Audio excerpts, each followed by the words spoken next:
ও hello Anjuman, কি ব্যাপার? কেমন আছিস? কতদিন পর তোর সাথে দেখা। ভালো আছি। তুই এখানে কি করছিস? আমি তো এখানে আমার হাজবেন্ডের জন্য অপেক্ষা করছিলাম। আর তুই কি করছিস এখানে? ও, তোর হাজবেন্ডের জন্য ওয়েট করতেছিস? তা তোর হাজবেন্ড কিসে আসতেছে শুনি? বাসে নাকি অটোতে? কি ব্যাপার আঞ্জুমান, তুই এইভাবে কেন কথা বলছিস? আমার হাজবেন্ড কেন অটোতে করে আসবে বা বাসে করে আসবে? ফার্স্টে না আমার গাড়ির সামনে থেকে সর, কারণ আমার এত দামি গাড়িতে যদি স্ক্র্যাচ পড়ে যায় এটার বিলটা কে দিবে? হ্যাঁ, তুই পারবি দিতে? আরে তুই কেন, তোর 14 গোষ্ঠী আসলেও তো দিতে পারবে না। আঞ্জুমান, তোর সাথে কতদিন পর দেখা হলো, কোথায় তুই আমার সাথে একটু ভালো মতো কথা বলবি, জিজ্ঞেস করবি যে আমি কেমন আছি, তা না করে তুই আমার সাথে এরকম ব্যবহার কেন করতেছিস? আর তোর গাড়ির সামনে একটু দাঁড়িয়েছি, তাতে এমন কি ক্ষতি হয়েছে বলতো? আরে আজব তো, তোর সাথে কিভাবে কথা বলবো শুনি? হ্যাঁ, আর তাছাড়া এই গাড়িটার প্রাইস সম্পর্কে তোর আইডিয়া আছে? এই গাড়িটার প্রাইস জানিস 35 লক্ষ টাকা। এই গাড়ির একটা চাকা কেনারও তোদের সামর্থ্য নেই, এটা জানিস? এই গাড়ির সামনে যে দাঁড়িয়ে আছিস, যদি স্ক্র্যাচ পড়েও আমি কি তোর কাছে টাকা চাইতে পারবো? পারবো না, কারণ তোর কাছে তো কোনো টাকাই নেই। তুই টাকা কোথা থেকে দিবি আমাকে? আর তাছাড়া একটা কথা বলতো, তুই আমার গাড়ির সামনে দাঁড়িয়ে কি করছিস? আচ্ছা আঞ্জুমান, উনি কে? ওনাকে তুমি চিনো? আরে চিনবো না কেন, চিনি তো, একসাথে কলেজে পড়ালেখা করতাম। আর জানো, কলেজ লাইফে যখন ছিল, ওর ফেসের গ্লো দেখলে না তোমারই মাথা নষ্ট হয়ে যেত। কলেজের যত ছেলেপেলে ছিল না, সবগুলো ওর পেছনে ঘুরঘুর ঘুরঘুর করতো। আমার দিকে তো কেউ চোখ তুলেও তাকাতো না। আর এই কারণে না ওর প্রতি আমার অনেক জেলাস ফিল হতো। সবাই কি বলতো জানো, মোনা যেসব ড্রেস আপ পরে আসে কলেজে, না ওর মতন আর একটা মেয়ে হতেই পারে না। আর এগুলো কথা শুনলে কার গা জ্বলবে না বলো? হ্যাঁ, আর এখন কি মনে হচ্ছে জানো, ওর গেট আপ সেট আপ দেখে ওই ছেলেরাই যদি আবার ওকে এই অবস্থায় এখন দেখে, ওকে তো আন্টি ভেবে উল্টো পায়ে দৌড় দিবে। আচ্ছা যাই হোক, এত কথা বলে লাভ নেই ওর সাথে। By the way, meet my boyfriend Sabuj. Hi. Hi ভাইয়া। আর হ্যাঁ, এই যে দামি গাড়িটা দেখছিস না, এটা কিন্তু ওই আমাকে গিফট করেছে। আর হ্যাঁ, আমার বয়ফ্রেন্ড কত টাকা ইনকাম করে জানিস? পার ডে আমার বয়ফ্রেন্ডের ইনকাম 1 লক্ষ টাকা। মানে মাসে 30 দিনে 30 লক্ষ টাকা ইনকাম করে আমার বয়ফ্রেন্ড। আঞ্জুমান থামো, তুমি কাকে কি বলতেছো? মাত্র 30 লক্ষ টাকা বলতেছো, এটা সামথিং বলছি, এটা আমার স্যালারি। কিন্তু এক্সট্রা ইনকাম কত টাকা তুমি জানো? মিনিমাম 60 থেকে 70 লক্ষ টাকা। আমরা কিভাবে চলতেছি, আমাদের ড্রেস আপ, আমাদের স্টাইল, আমাদের পজিশন, এসব না কার সাথে কি বলতেছো? সে তো দেখেই বোঝা যাচ্ছে সে একটা ছোট লোক, গরিব। তাই নাকি? এই গাড়িটা তোকে তো বয়ফ্রেন্ড গিফট করেছে? বাহ, গাড়িটা তো বেশ সুন্দর। তুই না বললি মাত্র যে ভাইয়া তোকে অনেক বেশি ভালোবাসে, তার ইনকাম সোর্স অনেক ভালো, প্রতি মাসে 30 লাখ টাকা ইনকাম করে। ভালোই তো, ভাইয়া যেহেতু সেটেল, ভাইয়া তোকে ভালোবাসে, এক কাজ কর, বিয়ে করে ফেল। শুধু শুধু প্রেম ভালোবাসা করে কোনো লাভ নাই। এই যে দেখ আমাকে, আমি তো সবসময় এটাই বলতাম যে আমি কখনো প্রেম ভালোবাসা করবো না, যদি কাউকে ভালো লাগে ডিরেক্টলি বিয়ে করে ফেলবো। এই যে দেখ আমি বিয়ে করে ফেলেছি, তোরাও বিয়ে করে ফেল। হয়েছে, এখন না একটু থাম। তোদের মতন ফকিন্নিরা না এই বড় বড় ডায়লগ দেওয়া ছাড়া না আর কিচ্ছুই জানে না। কারণ ওরা খুব ভালো করে জানে সমাজে তো তাদের কোনো রেসপেক্ট নেই, তো তারা কিভাবে চলবে? তাদের এই যে চাপা দেখতেছিস না, এই চাপার জোরে তারা চলে। আর ঠিক তুইও সেটাই করতেছিস। শোন, আমার সামনে এসব বড় বড় ডায়লগ দিয়ে কোনো লাভ নেই। আর এই যে ভালোবাসার ডায়লগ দিচ্ছিস না, ভালোবাসা দিয়ে কিচ্ছু হয় না, বুঝতে পেরেছিস? বাস্তবতা অনেক কঠিন। টাকাই হচ্ছে সব। টাকা যদি জীবনে না থাকে না, রাস্তাঘাটে চলাফেরাটা অনেক কঠিন হয়ে দাঁড়ায়। যেমন নিজেকে দেখ না, তোর যদি আজকে টাকা থাকতো, তুই কি এই রোদের মধ্যে এখানে দাঁড়িয়ে থাকতি? হ্যাঁ বল আমাকে। টাকাটাই মেন। সো এসব বড় বড় লেকচার দেওয়া বন্ধ কর। আরেকটা কথা, কলেজের ড্রেস আপ কি ছিল আর এখনকার ড্রেস আপ দেখ। কলেজে কি ছিলি? কলেজে তোর ফেসের গ্লো দেখলে তো আমারই জ্বলতো। আর এখন তোকে দেখে না আমার অনেক শান্তি লাগতেছে, কারণ এখন তোর যা অবস্থা, লুকস লাইক অ্যান্টি টাইপ। শোন আঞ্জুমান, তুই যে বললি না যে কলেজে থাকাকালীন ছেলেরা আমার প্রতি ক্রাশ ছিল, আমাকে দেখে পাগল হয়ে যেত, বাট এখন আমার অবস্থা কি, আমাকে দেখে আন্টি আন্টি মনে হচ্ছে, আমি কিরকম একটা শাড়ি পরে আছি।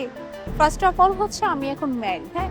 আর একটা মেয়ে যখন বিয়ে করে তখন তার অনেক কিছু পরিবর্তন করে ফেলে বা পরিবর্তন করা উচিত। তার কারণ হচ্ছে তার হাজবেন্ড আর তার শ্বশুর বাড়ি, এই দুইজনেরই মান সম্মানের ব্যাপার ওই মেয়েটার সাথে জড়িত থাকে।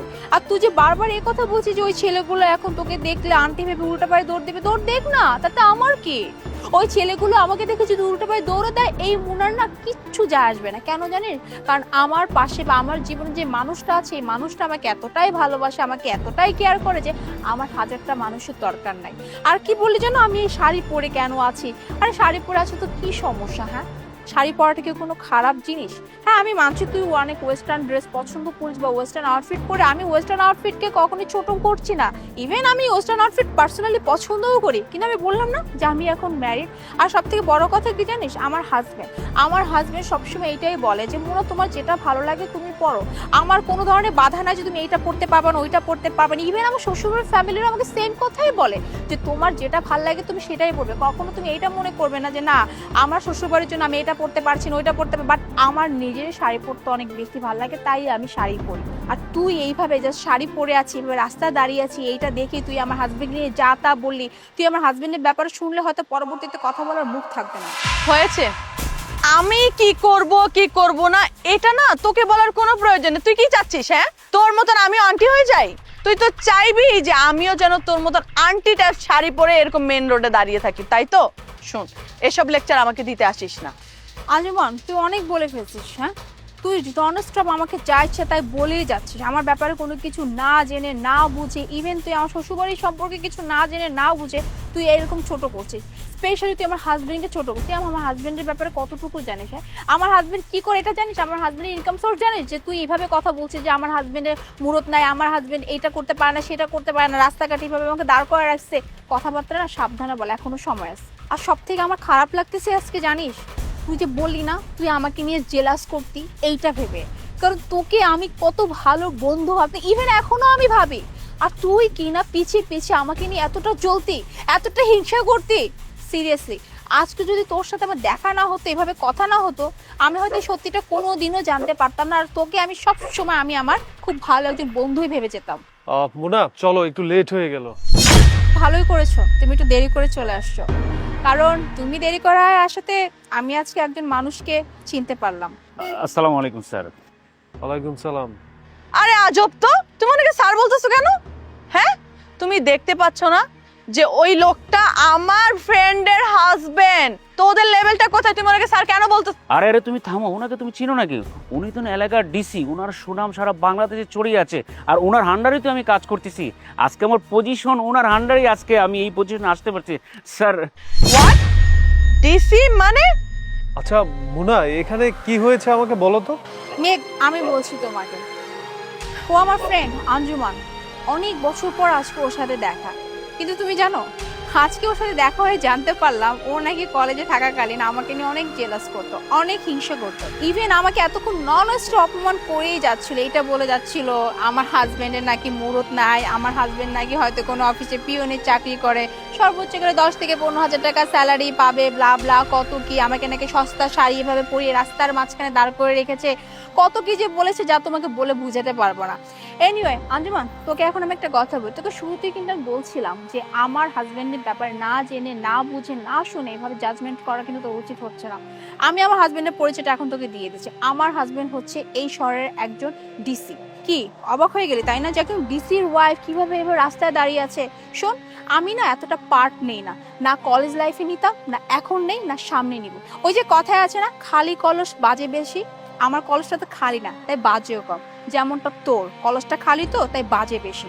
এই যে তুই এতক্ষণ ধরে এত এত কথা বললি, তোর নিজের কি আছে রে? হ্যাঁ, তুই নিজে কি করছিস? তোর তো নিজের বলতে কিছু নাই, সব তো এই বয়ফ্রেন্ডের টাকা ঘুরিস ফিরিস খাস, কত কি করিস। ইভেন এই যে গাড়িটা নিয়ে এত কথা এত কিছু এত কাহিনী, এই গাড়িটা তো তোর বয়ফ্রেন্ডই কিনে দিয়েছে। এখন সাপোজ যদি এই বয়ফ্রেন্ড তোকে ছেড়ে চলে যায়, তাহলে বয়ফ্রেন্ডের সাথে সাথে এই গাড়ি টাকা পয়সা তোর এই অহংকার দেমাগ সব কিছু চলে যাবে। তাই বলি কি, এখনো সময় আছে, নিজের জন্য ভাব, নিজে কিছু করার চেষ্টা কর। পরের টাকা ফুটাঙ্গি করে বেশি দিন চলা যায় না, সর্বোচ্চ গেলে 2 থেকে 3-4 দিন, 1 সপ্তাহ, এরপর কিন্তু আর চলা যায় না। তাই এখনো সময় আছে, ভালোবাসা আর মানুষকে মূল্যায়ন করতে শেখ। টাকা পয়সা আসবে যাবে, এটা কোনো ব্যাপারই না। এনিওয়ে, তোর সাথে আমি আর কথা বলবো না, কারণ তুই আমার মুখটাই নষ্ট করে দিচ্ছিস। ভেবেছিলাম তোর সাথে আজকে অনেক বসে গল্প করবো, আড্ডা দিব, কিন্তু আসলে তুই সেটার যোগ্যই না। আচ্ছা মোনা, এদের সাথে কথা বলে সময় নষ্ট করে লাভ নেই, চলো তো। চলো।